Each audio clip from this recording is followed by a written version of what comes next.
Welcome back to trash talk. போன வாரத்தோட எபிசோடில் ஹெல்ப் பற்றி பேசும்போது அதுக்கு நடுவில் இப்போ நம்ம கேட்காத ஒருத்தங்களுக்கு ஹெல்ப் பண்ணுறோம் அப்படின்னா நம்ம அவங்களோட பவுண்ட்ரியில் ஸ்டெப்பின் பண்ண மாதிரி அர்த்தம் அப்படின்னு சொன்னேன். அதுக்கப்புறம் தான் ரியலைஸ் பண்ணேன், நான் பவுண்ட்ரிஸ் பற்றியே பெருசாக பேசலை. அதுவும் நம்மளாம் ஒரு இந்தியன் ஃபேமிலியில் பிறந்துட்டு சம்டைம்ஸ் பவுண்ட்ரி அப்படின்ற ஒரு கான்செப்ட் கூட நம்மளால் ரிலேட் பண்ண முடியாது. ஏன்னா நம்ம வாழ்க்கையில் நடக்கிற எல்லா விஷயத்தை பற்றியும் எல்லாருக்கும் ஒரு கமெண்ட் இருக்கும். அந்த மாதிரி எல்லாத்துமே it is open for discussion. அந்த மாதிரி எல்லா விஷயத்தையும் எல்லோரும் டிஸ்கஸ் பண்ணுவாங்க. ஸோ அந்த மாதிரி ஒரு சரௌண்டிங்ஸ் நம்ம வளர்ந்ததுனால நம்மளை மாதிரி ஆளுங்களுக்கு ஆஃபன் அந்த பவுண்ட்ரின்ற கான்செப்ட் கூட ரிலேட் பண்ணுறதே ஒரு கஷ்டமான விஷயம். ஸோ இன்றைக்கி நான் பவுண்ட்ரி பற்றி தான் பேச போகிறேன். ஸோ என்னென்னா, பவுண்ட்ரின்றது ஒரு வீட்டோட ஒரு செவரு மாதிரி, ஓகேவா? இப்போ நம்ம வீட்டுக்கு செவரு இல்லைன்னா யார் வேணால் உள்ளே வரலாம், உள்ளே ஃபர்னிச்சரை மாற்றி போடலாம், எதை வேணால் எடுத்துகிட்டு போகலாம், அந்த மாதிரி இருக்கும். அதெல்லாம் ப்ரிவெண்ட் பண்ணுறதுக்கு அந்த இடத்துல ஒரு செவரு தேவை. அந்த மாதிரி தான் நம்மளோட பவுண்ட்ரியும். நம்மளோட மென்டல் பீஸையோ நம்மளோட ஃபிசிக்கலி நம்மளோட பாடியோ யாரும் நம்மளை கேட்காம டச் பண்ணக்கூடாது. ஸோ அந்த மாதிரி நம்மளோட மென்டல் பீஸோ இல்லை ஃபிசிக்கல் ஹெல்த்தோ டிஸ்டர்ப் ஆகாமல் இருக்கிறதுக்கு தேவையான விஷயங்களை செட் பண்ணுறதுக்கு தான் நமக்கு பவுண்ட்ரி ரொம்ப முக்கியமான ஒரு விஷயம். அது இப்போது நம்ம ரிலேட்டிவ்ஸ்லாம் எப்படின்னா, நம்ம வீட்டுக்குள்ளே நீங்கள் வீடை இன்னும் இப்படி கட்டியிருக்கணும், கலர் இன்னும் இந்த கலர் அடிச்சிருக்கணும், இது சரியில்லை அது சரியில்லைன்னு சொல்லி வீட்டை பற்றியே உள்ளே கமெண்ட் பண்ணுவாங்க. அது வேறு விஷயம். But you get the picture, right? We need to build walls to set the boundaries, but that doesn't mean உள்ளே யாருமே வரக்கூடாதுன்னு அர்த்தம் கிடையாது. நமக்கு யார் கம்ஃபர்டபுளாக இருக்காங்களோ அவங்கள தாண்டி யாரும் உள்ளே வரக்கூடாது. ஸோ அதுதான் ஒரு பவுண்ட்ரி. ரொம்ப மேலாப்பில் சொல்லிட்டேன். அதை இன்னும் கொஞ்சம் டீட்டெயில்டாக டிஸ்கஸ் பண்ணோன்னா, இப்போ பவுண்ட்ரிஸ்லேயே நிறையா விதம் இருக்குது. இப்போ நான் சொன்ன மாதிரி இமோஷ்னல், ஃபிசிக்கல், அப்புறம் work related boundaries, time related boundaries, மாதிரி நிறையா பவுண்ட்ரிஸ் இருக்குது. ஸோ இப்போ நம்ம ஃப்ரெண்ட்ஸ்குள்ளே பொதுவாக பாடி ஷேவிங் பண்ணுறது ரொம்ப ஒரு நார்மலான விஷயம். இப்போ நமக்குள்ளே வைக்கிற பட்டப்பேரே அந்த ஃபிசிக்கல் அப்பியரன்ஸ் பேஸ் பண்ணி தான் நிறையா பட்டப்பேர் இருக்கும்.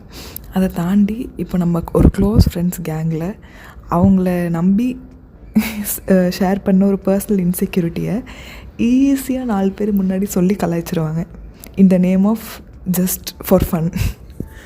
ஸோ அந்த மாதிரி ஃப்ரெண்ட்ஸ் விஷயத்தில் பவுண்ட்ரிஸ் ஈஸியாக க்ராஸ் ஆகிரும் நிறைய இடத்துல. அது ஒரு பவுண்ட்ரி க்ராஸ் பண்ணுறோம் அப்படின்றதே நமக்கு தெரியாது. இப்போ அதான் ஃபிசிக்கல் அப்பியரன்ஸ் பற்றி ஈஸியாக கமெண்ட் பண்ணிடுவோம். இப்போ நீ குண்டாயிட்ட, இல்லை ஒல்லி ஆகிட்ட, இல்லை கருத்துட்ட, ஏன் நீ இப்படி கோமாளி மாதிரி ட்ரெஸ் பண்ணுற, இந்த மாதிரி சொல்கிற சின்ன சின்ன கமெண்ட்டுமே ஒரு பவுண்ட்ரி தாண்டுற ஒரு விஷயந்தான். அவங்க அதை மதிக்காத அளவுக்கு இம்யூனாக இருக்காங்க, அதை அவங்க கண்டுக்கவே இல்லை அப்படின்னா அது வேறு விஷயம். பட் அது அவங்களை ஹர்ட் பண்ணுது அப்படின்னா அது ரொம்ப ஒரு தப்பான விஷயம். அதே மாதிரி ஃபேமிலியிலையுமே எல்லாத்தையும் ஷேர் பண்ணணும்லாம் அவசியம் கிடையாது. பட் நம்ம வளர்ந்த விதத்தில் வீட்டில் எல்லாத்தையுமே சொல்லணும், எல்லாத்தையுமே ஓப்பனாக பேசணுன்றது ஒரு கட்டாயம். பட் அப்படி சொல்லணுன்ற அவசியம் இல்லை. நம்ம வரைக்கும் அப்படி வளர்ந்துட்டோம். மேபி நமக்கு அடுத்த ஜென்ரேஷன்லேயாவது அந்த ப்ரைவசி அப்படின்ற கான்செப்டும் அந்த பவுண்ட்ரிஸ் அப்படின்ற கான்செப்டும் ஃபாலோ பண்ணி ஓகே ஓவரால் மானிட்டர் பண்ணலாம். இவங்க தப்பான வழியில் போயிடக்கூடாது அப்படின்றதுக்காக மானிட்டர் பண்ணுறதுக்கு இருக்க ஒரே விஷயம் ஃபேமிலி மட்டும்தான். ஸோ அந்த மாதிரி ஓவரால் மானிட்டரிங் தேவை. பட் அவங்க யார்கிட்ட பேசணும், எப்படி பேசணும், என்ன பேசணும் அப்படின்ற அளவுக்கு போய் ஃபைன் டியூனிங் பண்ணுறது நம்மளோட வேலை கிடையாது. That is literally stepping into someone's personal boundary. So அதை பண்ணக்கூடாது. ஸோ ஃபேமிலியாக இருந்தாலும் நம்ம இப்போது இதுக்கு மேலே நம்ம எதுவும் பண்ண முடியாது. நம்ம வீட்டில் அப்படியே வளர்ந்துட்டோம், அது அப்படியே பழகிடுச்சு. பட் நம்ம இனிமேல் அந்த தப்பை பண்ணிடக்கூடாது. மூஞ்சி ஃபுல்லாக என்ன இப்படி பிம்பிள்ஸ் வந்துடுச்சு, நீ என்ன குண்டாயிட்ட அப்படின்னு சொல்கிறதெல்லாம் அவங்களுக்கும் கண்ணு தெரியும், ஓகேவா? அவங்க கண்ணாடி பார்ப்பாங்க டெய்லி, அவங்களுக்கு தெரியும் அவங்களுக்கு பிம்பிள்ஸ் வந்துடுச்சுன்ட்டு. அது நீங்கள் பாயிண்ட் அவுட் பண்ண வேண்டிய அவசியம் இல்லை. அந்த இடத்துல நான் உன்னோட நல்லதுக்கு தான் சொல்ல வந்தேன், அதுக்கு ட்ரீட்மெண்ட் தான் சொல்ல வந்தேன் அப்படின்னா அவங்க கேட்கலல்ல. அவங்க கேட்டாங்கன்னா சொல்லுங்கள். அவங்க கேட்காம தானாக வாலண்ட்ரி அட்வைஸ் போய் பண்ணாதீங்க.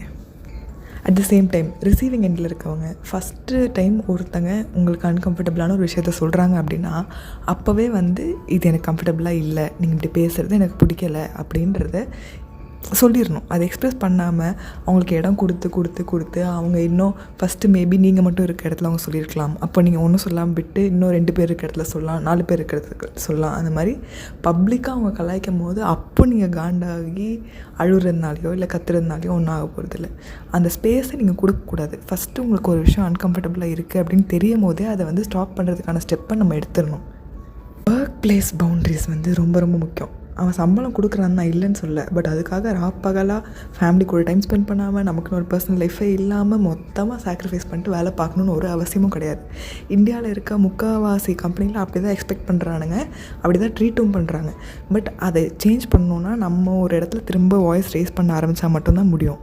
ஏன்னா ரிட்டன் ரூல்ஸில் அப்படி ஒன்றுமே இருக்காது. ஸோ லீகலாக அவனால் நம்மளை ஒன்றும் பண்ண முடியாது. பட் என்ன சொல்கிறது, எது சண்டை போடணும்னு சொல்ல, பட் ஸ்டார்டிங்லேருந்தே ஒர்க்கிங் ஹவர்ஸ்க்கு மேலே நம்ம வேலை பார்க்க மாட்டோம் அப்படின்றத ஒரு ஹேபிட்டாக ரொட்டீனாக செட் பண்ணிட்டோன்னா அவங்க கேட்க மாட்டாங்க. பட் வேலைக்கு சேர்ந்த புதுசில் நம்மளோட பெர்ஃபார்மன்ஸை நல்லா காட்டணுன்றதுக்காக எல்லா டைம்லேயும் அவைலபிளாக இருக்குது, ஒவ்வொரு டைம் உட்காந்து வேலை பார்க்குறது அப்படின்னு அப்படி இம்ப்ரெஸ் பண்ணுறதுக்கு பண்ண ஆரம்பித்தோம் அப்படின்னா அவங்க அதே விஷயத்த கான்ஸ்டண்ட்டாக த்ரூ அவுட் நம்மக்கிட்ட எதிர்பார்ப்பாங்க. ஸோ அந்த சுச்சுவேஷனுக்கு வராமல் இருக்கணும் அப்படின்னா ஆரம்பத்துலேயே பவுண்ட்ரி செட் பண்ணணும். வேலை பார்க்குற இடத்துலையே பவுண்ட்ரி செட் பண்ணணும். ஒருத்தங்க நீங்கள் இது கம்ஃபர்டபுளாக இல்லைன்றத சொல்லியும் அவங்க திரும்ப அதே பிஹேவியரை கண்டினியூ பண்ணுறாங்க அப்படின்னா அவங்கள விட்டு தள்ளி இருக்கிறது தான் நல்லது. அது வந்து ஒரு டாக்ஸிக்கான பிஹேவியர். ஸோ அதை ஐடென்டிஃபை பண்ணும் போதே நம்ம வந்து அவங்கள விட்டு தள்ளி இருந்துடணும். இது வந்து ஒரு செல்ஃபிஷான விஷயம் கிடையாது. நம்ம ஆக்சுவலி நம்மளோட செல்ஃப் ரெஸ்பெக்டை காப்பாற்றிக்கிறதுக்காக பண்ணுற ஒரு விஷயம் தான் இது. ஸோ வந்து நோன்னு சொன்னால் இவங்க வந்து நம்மளை தப்பானவங்கன்னு நினச்சிருவாங்களோ, இல்லை இவங்களுக்கு நம்மளை பிடிக்காமல் போயிருமோ அப்படின்லாம் யோசிச்சுட்டு நீங்கள் இடம் கொடுத்துட்டே இருந்தீங்கன்னா நீங்கள் தான் வந்து டீப்பாக அஃபெக்ட் ஆவீங்க. அது போக போக இம்பேக்ட்னும் பெருசாக இருக்கும் நீங்கள் இடம் கொடுக்க. ஸோ அது ஸ்டார்டிங்லேயே வந்து அதுக்கான ஸ்டெப்பை எடுத்து அதை எப்படி ரிசால்வ் பண்ணணுமோ அதை பண்ணிடணும். நம்ம அப்படி திருப்பி எதிர்த்து பேசும்போது நம்ம க்ளோஸ்ன்னு நினச்சி தான் நான் இப்படிலாம் பேசினேன், நீ என்ன இப்படி மாறிட்ட அப்படின்லாம் பேசி கில்ட் ட்ரிப் பண்ண ட்ரை பண்ணுவாங்க. அதுக்கெலாம் மசிஞ்சிடக்கூடாது. நமக்கு ஒரு விஷயம் அன்கம்ஃபர்டபுளாக இருக்குது அப்படின்னா அன்கம்ஃபர்டபுளாக இருக்குன்றத சொல்லணும். ஒரு சில இடத்துல நமக்கு வந்து ஓவர் ரியாக்ட் பண்ணிட்டோமோ அப்படின்னு தோணுச்சுன்னா அப்போ வேணால் அவங்களுக்கு ஒரு பெனிஃபிட் ஆஃப் த டவுட் கொடுத்து இன்னொரு சான்ஸ் கொடுத்து பார்க்கலாம். பட் ஒரு லிட்ரலாக ஒரு விசிபிளாகவே உங்களுக்கு ஒரு விஷயம் ஹர்ட் ஆகுது அப்படின்னா அந்த மாதிரி நேரத்தில் இந்த மாதிரி நம்ம க்ளோஸ் இருந்தானே நான் அப்படி பேசினேன், நல்லதுக்காக தானே நான் சொன்னேன், இந்த மாதிரிலாம் சொல்லி கில்ட் ட்ரிப் பண்ணாங்கன்னா அது வந்து அக்செப்டபிள் கிடையாது. இந்த மாதிரி விஷயங்களை நார்மலைஸ் பண்ணுறாங்க அப்படின்றதுக்காக நம்ம அதை ஏற்றுக்கணுன்ற அவசியம் கிடையாது. அதை நார்மலைஸ் பண்ணாதீங்க. அவ்வளோதான் சொல்ல வந்தேன். இன்றைக்கி எபிசோட் கொஞ்சம் லாங்காக போயிடுச்சு, சாரி. பட் இது வந்து கொஞ்சம் டீப்பாக எக்ஸ்பிளைன் பண்ண வேண்டிய ஒரு விஷயன்றதால கொஞ்சம் இழுத்து பேசிட்டேன். சொல்ல வந்தது புரிஞ்சிருக்கும்னு நினைக்கிறேன். ஸோ இதே மாதிரி நம்மளோட பவுண்ட்ரிஸையும் ப்ராப்பராக செட் பண்ணிவிட்டு மற்றவங்களோட பவுண்ட்ரிலையும் நுழையாமல் இருக்கிறது தான் எல்லாருக்கும் ஒரு ஒரு ஹெல்த்தி ரிலேஷன்ஷிப் மெயின்டைன் பண்ணுறதுக்கான ஒரு கீயான ஒரு விஷயம். அதை புரிஞ்சு நீங்களும் ஃபாலோ பண்ணிக்கோங்க. இதை யாருக்காச்சும் உங்களோட பவுண்டரியை க்ராஸ் பண்ணவங்களுக்கு நீங்கள் ஷேர் பண்ணணுன்னு நினைக்கிறீங்கன்னா இந்த பாட்காஸ்ட்டை அவங்கக்கிட்டே ஷேர் பண்ணுங்கள். Okay, see you next week. Until then, tata, bye bye.